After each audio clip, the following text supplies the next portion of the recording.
Today, has the government broken its word over EU laws? Interest rates reach a 15-year high. And should people accused of rape be tried without a jury? This is Politics Live.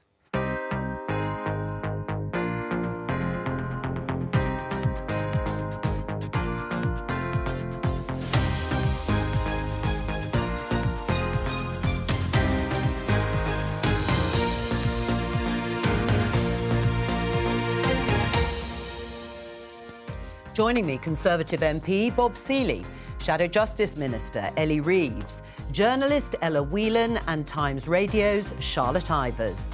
Today, this is what Rishi Sunak promised to do to thousands of EU laws. Now the government's changed tack and some Tory MPs aren't happy. Secretary of State, what on earth are you playing at? The fact is, I went in and looked at the detail and I decided that this was the best way to deliver it. The Bank of England has just raised interest rates to their highest level in almost 15 years. It'll make borrowing more expensive for people like him. It's frustrating and, you can get frustrated by it, but you just can't let it dwell. So when will rates stop going up? Also today, in last week's local elections, it was easy being green. Has taking some blue councils really changed the political landscape? The man who won the Green Party's first ever council from the Conservatives tells us how he did it.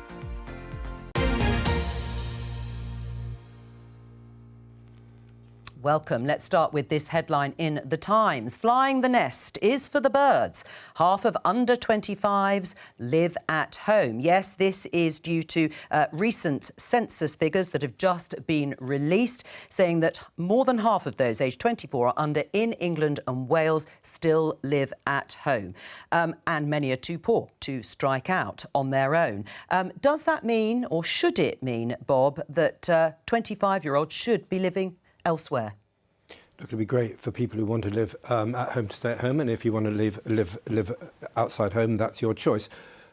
I think it's important here to get some facts out. Last year, there were 400,000 first-time buyers, and that is the best figure that we've had for 20 years. We've built something like 2.2 million homes since 2010. We've helped over 800,000 with right-to-buy schemes, and we built over 626,000 affordable homes. But you did oppose, of course, mandatory housing targets for local authorities. Yes, to give greater leeway and greater local democracy. But it probably means fewer homes. I mean, the number of families... Well, we'll come on to it in a minute. Number of families with adult children at home rose by more than 13.5% over the decade to nearly 3.8 million. I mean, the figures are very stark. I mean, Ellie, should kids have left home by the time they're 25, if they want to? Well, look, I mean, my youngest is 3, so if these figures are correct, then I'll be close to drawing my pension by the time he moves out. But in all seriousness, we're in a housing crisis, and the response from the government is to scrap housing targets. Labour would give first dibs to first-time buyers who want to buy their own home, would introduce a permanent and comprehensive mortgage guarantee scheme, and also reform the private rented sector. We've been promised a renters reform bill time and time again. At the moment, people can be evicted with little notice through no fault of their own. All of these things need to reform, and that's what Labour would do if in government. Should kids, young people, have left home by the time they're 25? Yes, I don't know many 25-year-olds that want to be living at home. I mean, all the things that are part of adult life, inviting people back after you've been out, having relationships, managing your own finances, feeling like you've got a space to your own is incredibly important for adult development. But the answer to this is it's the simplest, easiest thing. It's just build houses. Build houses. There's been, you've already mentioned the scrapping of the targets, but we haven't been ambitious in terms of house building since directly after the Second World War. The numbers under New Labour were in the low hundreds of thousands. No, it's really not since Macmillan. Yeah, the Conservatives have a problem because they won't admit, which is that none of their voters want them. They're a party full of NIMBY voters and supporters, so they're not going to touch that with a barge pole. And OK, the Labour Party's committed to something around the 300,000 mark, but I would double, triple, quadruple that in terms of what we actually need. You do not need a kind of PhD in this to know that the problem is put more bricks in the ground. Why is it? I mean, you're young, both of you. Probably over 25, but not much more than 25. Do you think people should have left home by then? I think if people want to, and most 25-year-olds I know absolutely would want to, then they should have been able to leave home. And I would just echo what Ella said, really. We haven't been building houses in this country for a long time.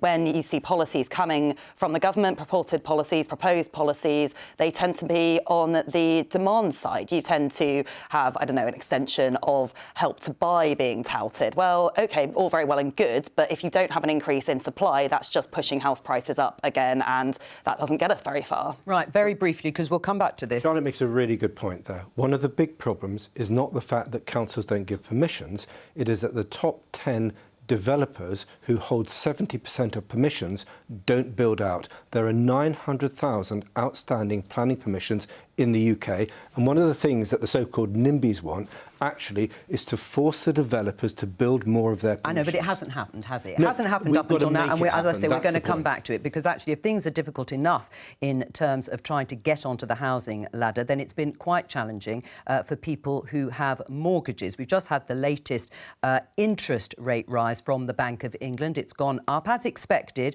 from 4.25% to 4.5%. Let's get the latest with our economics correspondent, Darshini David. What does this mean for everyone, Darshini?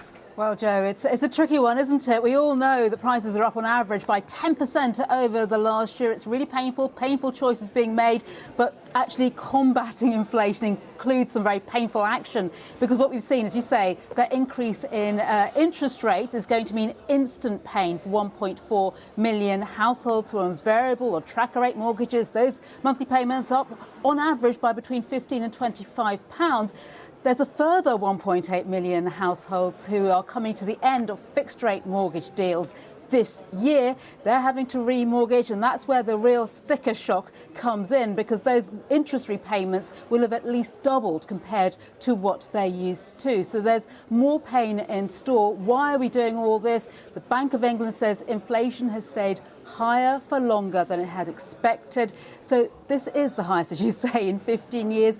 And by the signs we're getting from the Bank of England, this isn't going to be the last increase in interest rates either. Right. So you think it will continue to go up. Now, Labour, as you know, Darshini, are blaming higher mortgage payments and then therefore increases in interest rates on the fallout still from the mini-budget during Liz Truss's brief administration. Is that true? Well, we all remember, don't we, Joe, those vertigo-inducing days of looking at how the rates on fixed-rate mortgages soared during the time of Liz Truss in number 10. But just to quote the Governor of the Bank of England himself, that sort of risk premium, if you like, that added bit that markets slapped on to the expected cost of borrowing and therefore got reflected in those mortgage rates has all but evaporated. What we're looking at now are still higher rates. You're taking out a fixed-term deal because of what's currently happening to interest rates, because of what's happened to inflation, and because of what's expected to happen to interest rates because of that domestic picture.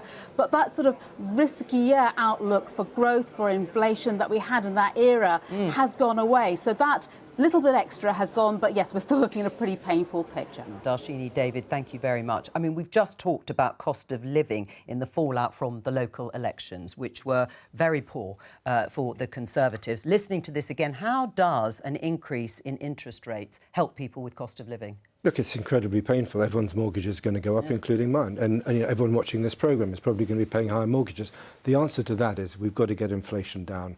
And that's why I know that some people are striking because they want inflation-busting pay rises.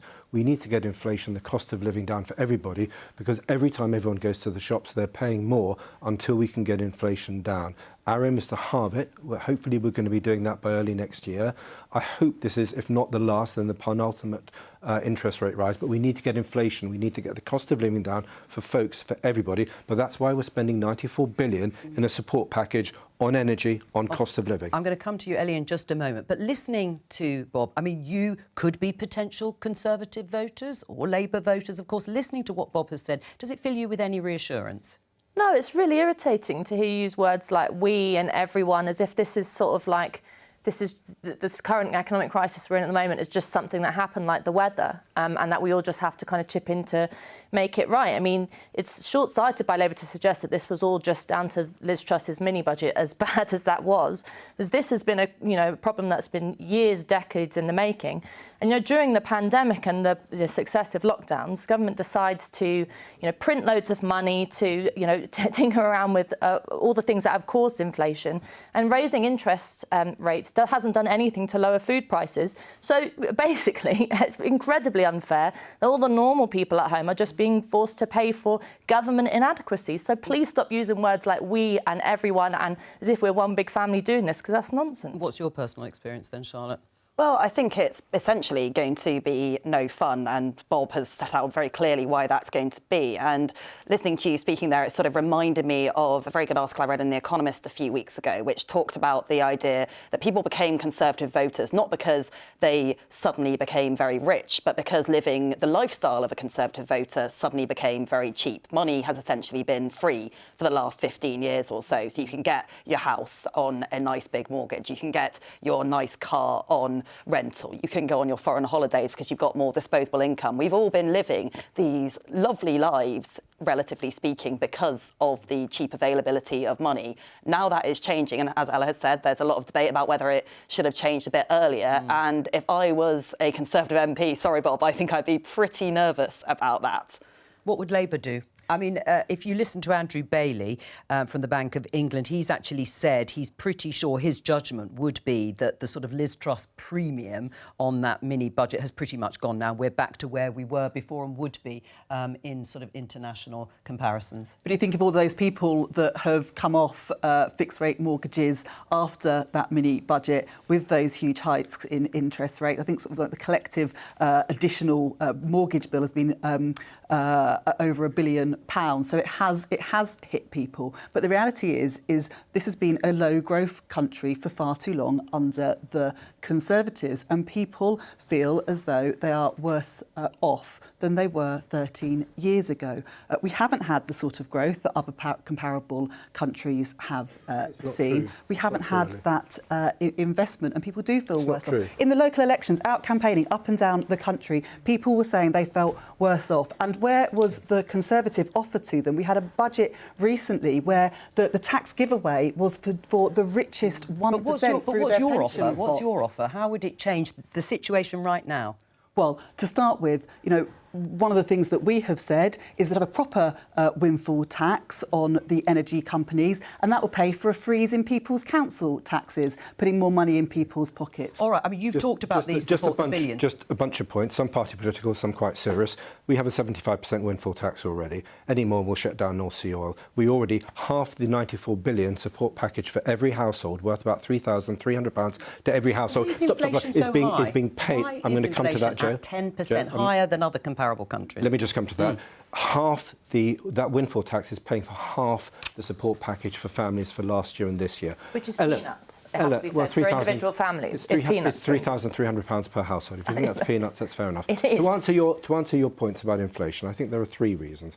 Firstly, I don't think lockdowns were a success, and I think there were some big questions over it, but we spent £400 billion supporting families through those lockdowns, and we're paying for that now in tax and inflation. Secondly, I think there's an undoubted price hike which we're seeing globally caused by the Ukraine war and the sharp spike in energy prices, which is now coming down.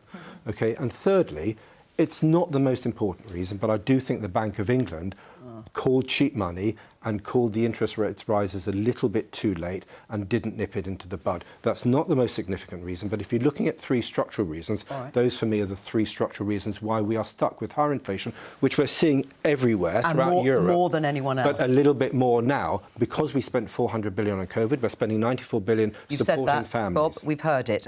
Let's just have a look at this Rishi Sunak's leadership campaign video.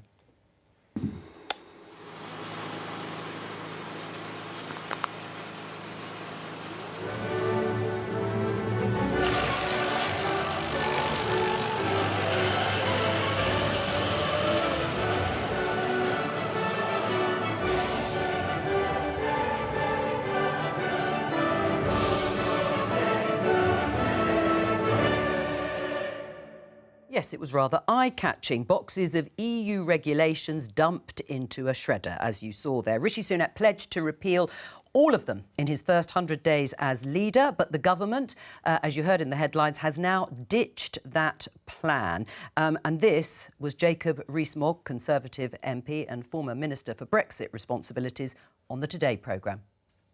Politicians have not delivered, and this comes back to the Prime Minister's promise in his video during his leadership campaign when he said he would do this. Now, bear in mind, at that time, he had already given right round consent to the retained EU law bill. I had briefed him on it. He knew that it wasn't easy. He knew that it was going to be an effort to get it done by actually a slightly longer deadline at that point. He accepted the deadline of 2023, and then he has broken his word. And this is very serious in my view. What's happened, Bob? Well, clearly, it's a show. Look, I'm sorry we haven't delivered on our promises. I'm a big fan. In my military days before Parliament, I served in units, and our motto was basically you under-promise and you over-deliver. And I would love a government, any government, that actually under-promises and over-delivers, or promises what it delivers. So I'm sorry that we haven't delivered on this. But my blunt answer is I trust Kemi that if she doesn't think we can deliver using the method she wanted, she is working to find another way of delivering on that promise. And I'm sure we will deliver on that promise. And I'm sorry it's taking a bit longer than I thought it was going to. Well, it's going to take a little bit longer. But otherwise, are you reassured? No, I don't think apologies, as nice as they are ever very reassuring in relation to this, because, you know, I think that video, re-watching that video from Sunak is like everything that this government is about at the moment, which is flashy, kind of TikTok-y style videos and no substance. Awesome, practical realism. Because, you know, and by the way, this makes me sick because I was a very dedicated Brexit voter who has for a very long time, along with all the other Brexit voters, tried to argue that the promises that the government made about taking laws on our own books, into our own hands, the serious business of not just kind of like shredding everything in this nonsense way. Ella, we're going to be doing it. No, but we're just taking longer than we thought. But the problem is the kind of we don't have time today, even if we were on air for 24 hours, to pick apart the mess that has happened in relation to the EU Retained Law Bill. What happens is you have, you know, promises from the government, and then the Lords come in and say, no, we're not going to allow you to do that. We're going to thwart it. And then, you know, there's questions about how much power the executive have coming from unelected Lords. The whole thing is, I think, keeps proving how right Brexiteers were, which is that democracy in this country is fundamentally sick and failing. And the depressing thing is that leaving the European Union doesn't seem to have solved very much of our own government's dedication to democracy. But what you're seeing is a battle between two houses, one elected, one unelected. But actually, you can say that this is an example, whether we like it or not, of modern politics in action, that people argue over detail. It's taking longer. We will deliver. One excuse. Come on. But one of the just get it done. If you have expertise in the military, why don't you whip your own party into getting it done in time? Nobody's given me a job. You heard it here first. I'm super happy just to be the MP for the Isle of Wight. It's the best place in the world. OK, but listen, I don't know what else I can do. I fessed up. I'm so sorry. What do you want me to do? Sit here squirming away like some Politico? What do you want me to do? Say, there, it's all right. Yes. What do you want us to do? Sat at home and be like, oh, all right. No, but I'm trying to provide a reason why we're doing it. It's taking longer than we thought. I'm sorry, but I think we're going to deliver. I hope that we're going to deliver. And Kemi is a fantastically competent minister, and she will find a way to deliver. How difficult is this for the government? I think it's tricky. I think we sort of all knew that we would end up here, to be honest. This has been something that the government has been warned about several times. It's going to cause some annoyance with their backbenchers. But fundamentally, the problem seems to have been that the civil service were spending all of their time trying to make this pledge, which is an important pledge. It's mainly a cosmetic pledge in many ways, in that it is proving a point that Brexit is done, when actually, as Kemi Badenoch was saying, what she should have been asking them to do is improving the regulatory environment for business, trying desperately to get some growth out of this country. I mean, is Labour, are you supportive of what Kemi Badenoch is doing? She's going to take her time. She's not going to be held, she says, to a deadline until they have gone through all of these laws thoroughly. Well, I'll say a couple of things. I mean, we welcome this, but we should never have got here in the first place. Months and months and months of parliamentary time has been taken up on this. Labour have said, you know, this isn't the right path to be going down. We have now had this U-turn. It yet again highlights the weakness of Rishi Sunak and his government. You know, looking at the statement today, all I saw was Conservative backbenchers having a pile on the minister. People are facing a cost of living crisis. People want to hear what the solutions to that that are businesses want to know what the plan for growth is. And meanwhile, in Parliament, the Tory party are still fighting about Brexit. Bob? Well, what we're doing is trying to deliver on our promises, and we're going to be doing so. When it comes to the cost of living, we've got a £94 billion package. You said that. I want to talk families. specifically about this EU retained law. What I want to look at is some of the substance, Ella, because you say, I will come back to you, because Ella has said it's a betrayal. Just get on and do it. But what is it precisely that you want done, Ella? Because it would have led, according to the Minister herself, consequences across swathes of businesses, the environment, workers' rights, consumer rights. I mean, environmental groups have been particularly concerned about a loss of rights and legal protection in areas including water quality, air pollution standards and protections for wildlife. Were you saying which laws did you want to keep, and were you saying, no, just get rid of them, whatever they were? No, I was. I mean, I don't think many people were a fan of the deadline was good in and of itself, that it sort of attempted to force government to get to it and get the work done. But there was the necessity to kind of rush this, and the imagery of shredding wasn't helpful, because there's some important stuff here, and making our own law is important. But what I reject is that the criticism from this comes that says that if we do this and if we did get rid of a load of EU law, what would happen is we'd be some kind of horrendously uncivilised country with no women's rights, no maternity rights, no workers' Isn't that rights. a risk? No, I think I have more faith in women, in workers, in people who, have the histories that we did you want to get rid of specifically? Were there areas of law that you just wanted to scrap that had been brought in by the EU, most of them with our cooperation? Cooperation being the kind of contested word in terms of and democratically. the laws you wanted to get rid of? Well, there's a lot of stuff in relation to environmental regulation, which I think has held up things that we were talking about previously, planning permission for house building and things like that. There's some specifics around stuff that I'm interested in around the sale of infant formula, which, we don't have time to go into that. But the point is that enacting this kind of change was part of the Brexit promise, which was that we would be in control of our own laws. And if you look at other countries within the European Union, I mean, there's no evidence that, what the EU law is protecting pensioners in France, for example. It's like we always suggest that without EU law, we will become kind of barbarians. And I think but which laws would you like to get off? Because that is the question. If you want to sweep away all these protections, and maybe there's a reason for doing so, which ones? OK, you make a really good point. There were two approaches to this. And initially, it was going to be, let's scrap everything because most of it's doubled up. We probably got the laws there in the first place. Since then, for whatever reasons, and it may be civil service cautiousness, it may be ministerial cautiousness, we've taken a different point of view that actually we can't just junk all this stuff in case there are some elements, and we don't want to therefore rush to make these new laws. So actually, Labour should be supporting this. We are taking our time to make sure we're ditching the duff laws and not throwing away stuff that may be valuable. And what's wrong so with we're not that? throwing away the baby with the bathwater.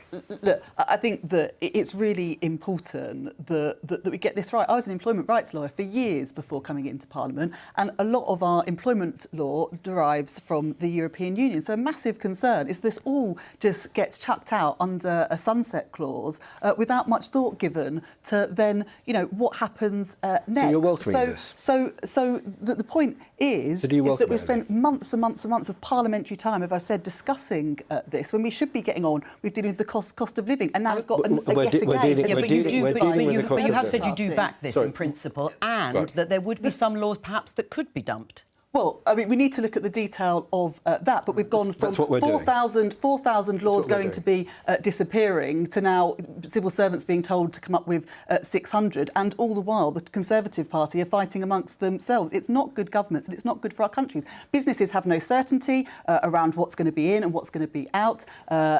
Environmental campaigners are really concerned, trade unions are really concerned, and the government are just fighting with each other. Well, and also civil servants, you will have heard in the clip we played earlier from Jacob Rees-Mogg, he's worried about civil servant influence here. The Guardian, stop calling us woke, lazy snowflakes, senior civil servant tells government. That is their response. You're smiling there, Bob. How do you... It's not their response, it's somebody's response to The Guardian. Let's put that in perspective. All right, well, how do you view civil servants? Have they been the blob? Is this a victory for the blob? I think most civil servants I meet are actually really impressive, really smart people. I think there are one or two think are But that's the same, of wrong course, about in any, politics. in Yeah, any look, walk of do life. I think you need strong management, strong leadership. You need to be respectful of other people. You need them to respect that you've got a minister, not only that you're Minister of the Crown, but you're actually pushing through a democratic agenda, agreed at a general election, signed off in a manifesto. Occasionally one has to change one's promises, sadly. COVID, the Ukraine war, etc. But there has to be an understanding. My worry is that if there's a them and us attitude between ministers and civil servants, it damages the civil service. So I hope the civil service, everybody in it, can cooperate with the government, because we are delivering on an agenda, and it's an important one for our country. I mean, do you agree it doesn't help if you have ministers calling civil servants snowflakes or Machiavellian geniuses?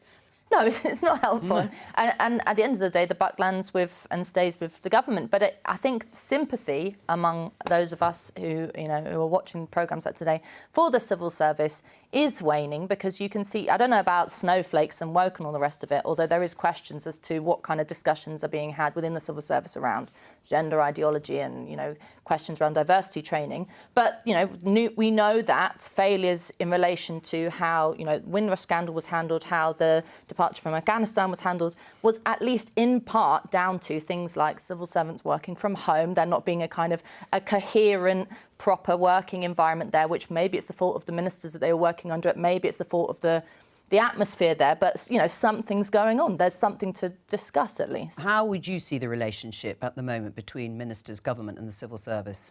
Not great, and part of the reason why you can see in that headline. But I think so often in Westminster we get very fixated on personalities and who's up, who's down. And actually I think that often means we don't look at structures, and it's the structures that matter. And I think a lot about the structure of the civil service and the way that it lets the country down, really, because we like generalists, we like to move people around a lot. It's sort of almost seen as a failure if you stay in the same policy area for several years in the civil service. Then we have these big structures. You don't get the subject matter expert often briefing the minister. You get their boss's boss's boss. There's so much that could be done, but instead we're just calling them woke snowflakes and not actually focusing on that. A good point to move on and talk about the Green Party and their success, relatively speaking, at the local elections on Thursday.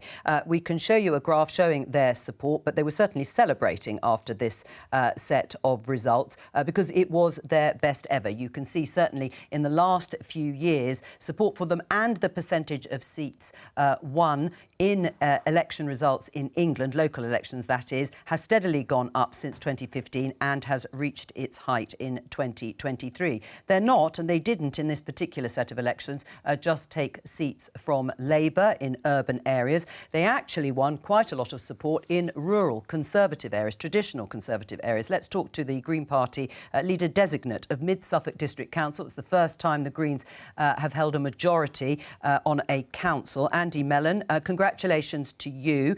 You have sole control of an English council for the first time. Were you surprised that you won? Oh, we've seen this coming quite a long way out. We had our first councillor elected here in 2003, and we've constantly increased that number. So, we expected this. We didn't quite expect the size of the majority that we ended up getting, but very pleased with it anyway. Yeah. What were you hearing on the doorstep? Well, all sorts of different things. But, I mean, people seem to, have an appetite for the kind of sensible, practical policies that our candidates were talking about. And, there was a lot of warmth and enthusiasm about the sort of things they want us to do. Right. So you're saying it was a positive vote for the Greens, not just a protest vote against the Conservatives in your area? Certainly not just a protest vote. I mean, we took 57% of the vote here in Mid Suffolk, and we've got 24 out of the 34 councillors. I mean, of course, the national, sort of picture sort of feeds into the local as well. But, where people have voted for a Green and got a Green in the past, they've liked it and they've wanted more. People have really got a taste for their Greens here. Right. And is that because you've become a sort of middle-class party, certainly in your area?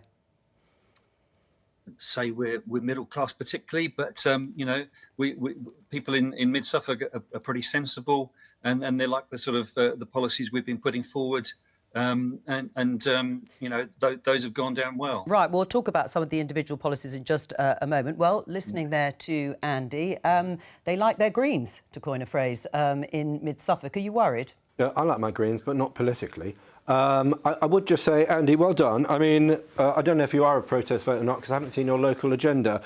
Tell me, are you going to be as bad at recycling as the Greens were in Brighton? Because the Greens seem to be too busy saving the globe to actually do any recycling. Brighton had one of the worst recycling rates in Europe, bizarrely. So are you going to do recycling better because you've inherited a really strong performance from the Conservatives, or are you actually going to do it competently? Andy?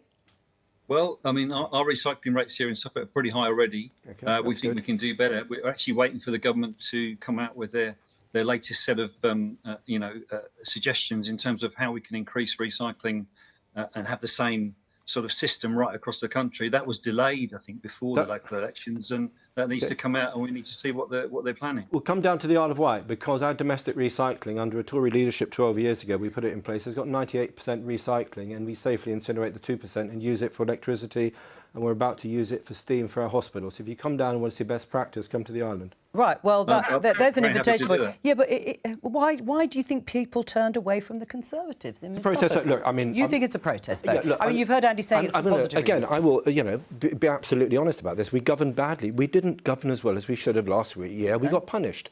And actually, we're doing a much better job now under Rishi's leadership. And hopefully, we're going to deliver on our 5 promises by early next year. We'll set out an agenda for the long term. And people can choose between a government that's actually getting on and delivering, or Keir Starmer, who changes his mind on pretty much everything every week.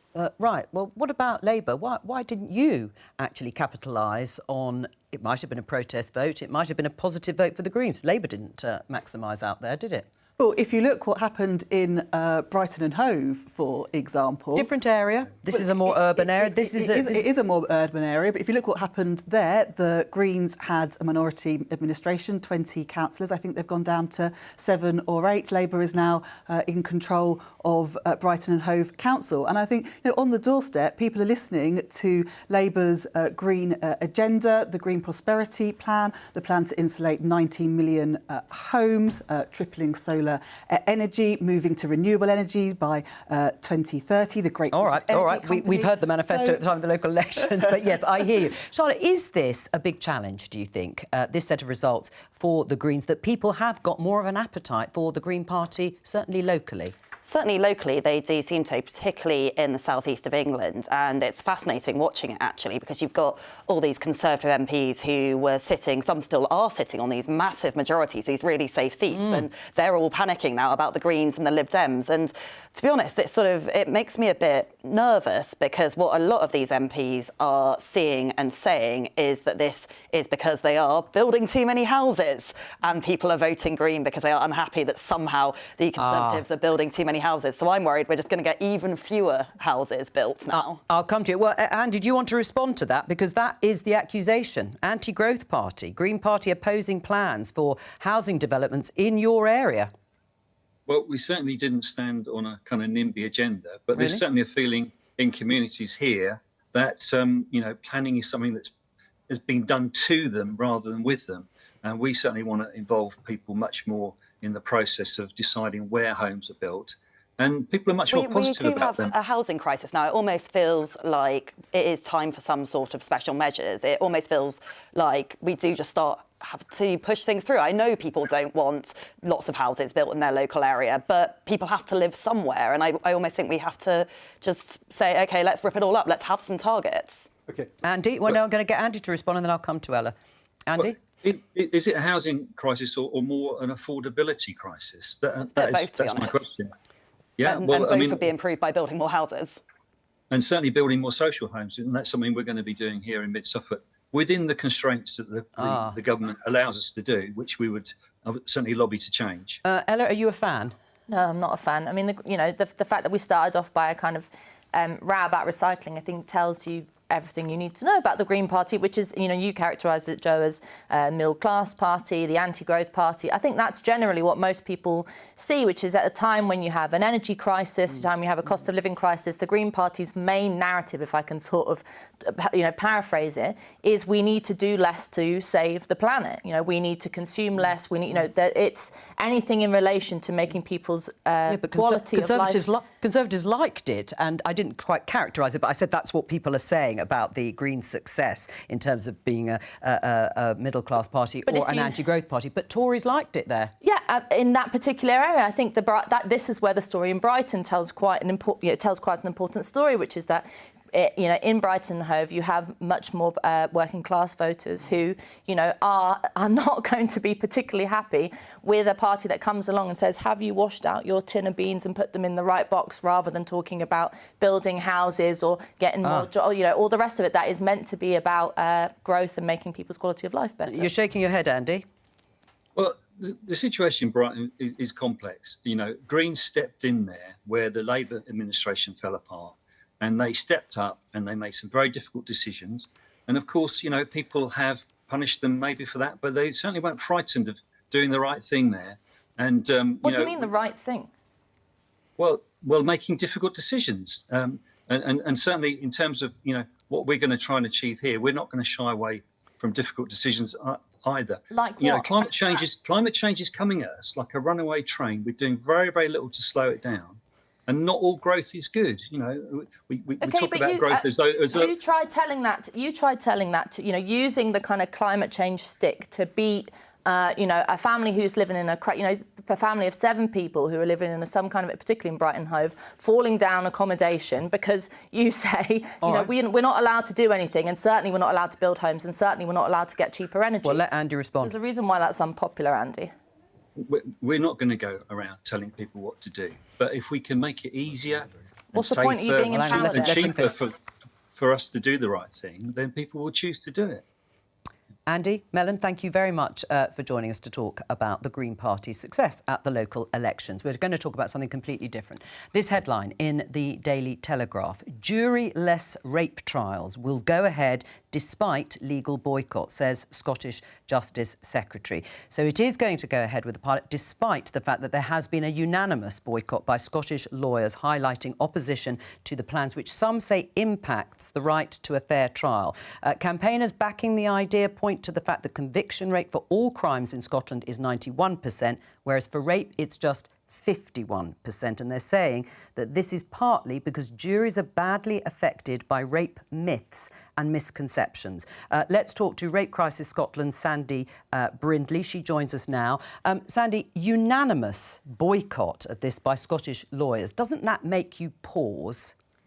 Yes, so this was a recommendation by Lady Doreen, the second most senior judge in Scotland, that we pilot a judge-led approach to rape trials off the back, as you've referenced, very low conviction rates for rape, but also overwhelming international evidence about the impact of false assumptions that jury members might bring to bear in terms of how they interrogate the evidence in rape trials.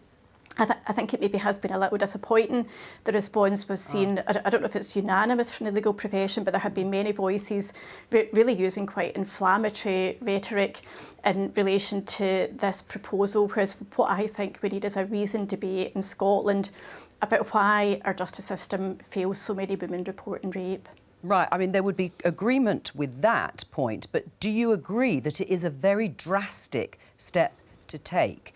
Because having juries is the bedrock of our system here.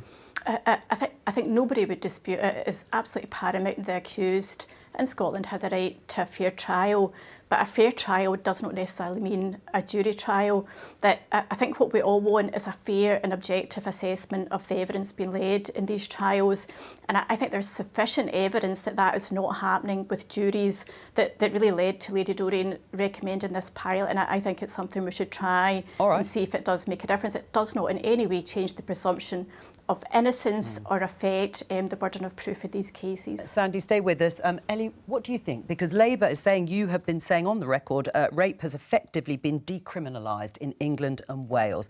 Do you have sympathy with what Sandy is saying and proposing? I have sympathy, but I don't think we should move to juryless rape trials. I don't, Joe, and let me just explain a little bit why. I think the system is broken, but the problem often relates to what happens much further down the line. So only in England, Wales, only 1.6% of reported rapes result in a charge or summons. So the vast majority of reported rapes result with no action being taken whatsoever. That's a huge problem. There's been a big study by an academic called Professor Cheryl Thomas of all of the cases, rape cases in England of Wales, which actually shows that conviction rates have gone up when the cases actually get before the jury. So it's gone up from 55% in 2007 up to 75% in 2021. So actually, if the cases get before a jury,